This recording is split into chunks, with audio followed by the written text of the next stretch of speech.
नमस्कार शेतकरी बांधवांनो, ज्ञानगंगा चॅनलमध्ये आपले मनापासून स्वागत आहे।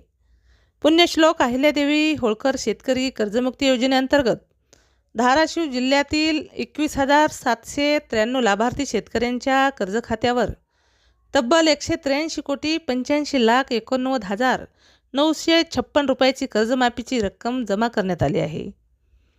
राज्यातील आधार प्रमाणीकरण पूर्ण झालेल्या 6,36,036 पात्र शेतकऱ्यांच्या कर्ज खात्यावर 24 ऑगस्ट रोजी एकूण 5,086,30,00,000 रुपये ऑनलाईन पद्धतीने जमा करण्यात आले आहेत। धाराशिव जिल्ह्यातील पहिल्या यादीत समाविष्ट असलेल्या ज्या पात्र शेतकऱ्यांचे अद्याप आधार प्रमाणीकरण झालेले नाही, त्यांनी ते तातडीने पूर्ण करून घ्यावे असे आवाहन जिल्हा प्रशासनाने केले आहे। आधार प्रमाणीकरण पूर्ण झाल्यानंतर संबंधित शेतकऱ्यांच्या कर्ज खात्यावर शासनाकडून कर्जमाफीची रक्कम जमा केली जाणार आहे। तसेच उर्वरित पात्र शेतकऱ्यांची दुसरी यादी लवकरच प्रसिद्ध होणार आहे।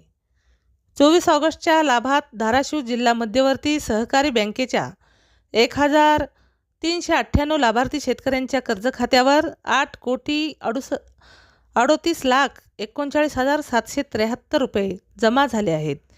यापूर्वी जिल्ह्यातील 12,214 लाभार्थी शेतकऱ्यांना 105,86,00,000 रुपयाचा लाभ मिळाला होता।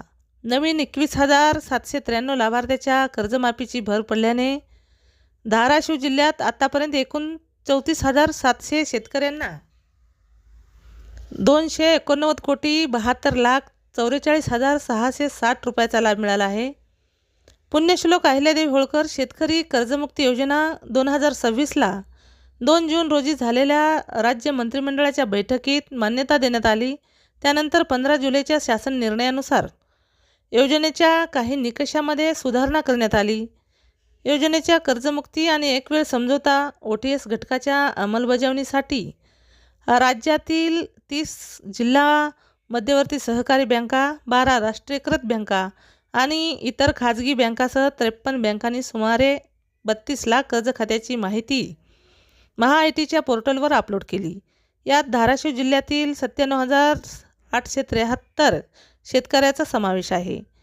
25 जुलै रोजी योजनेच्या निकषानुसार पात्र ठरलेल्या थकबाकीदार शेतकऱ्यापैकी या यादीतील धाराशिव जिल्ह्यातील सुमारे 46,915 थकबाकीदार शेतकऱ्याचा समावेश आहे। कर्जमाफीचा लाभ मिळालेल्या शेतकऱ्यांना तातडीने खरीप पीक कर्ज उपलब्ध करून देण्याचे निर्देश शासनाने सर्व बँकांना दिले आहेत। योजनेसाठी 22 आणि 30 जुलैच्या शासन निर्णयानुसार 7,001 कोटी रुपये तर 19 ऑगस्टच्या शासन निर्णयानुसार आणखी 4,000 कोटी रुपये उपलब्ध करून देण्यात आले आहेत। त्यामुळे योजनेसाठी राज्य शासनाने एकूण 11,001 कोटी रुपयाचा निधी उपलब्ध करून दिला आहे। दरम्यान पहिल्या यादीत नाव असूनही आधार प्रमाणीकरण प्रलंबित असलेल्या शेतकऱ्यांनी विलंब न करता प्रमाणीकरण पूर्ण करावे। प्रमाणीकरणानंतर ज्याच्या कर्ज खात्यावर कर्जमाफीची रक्कम जमा होणार असल्याने पात्र शेतकऱ्यांनी तातडीने कारवाई करावी असे आवाहन जिल्हा प्रशासनाने केले आहे। जर तुम्हाला शेतीविषयी अशीच नवनवीन माहिती जाणून घ्यायची असेल तर आमच्या चॅनलला सबस्क्राईब करा।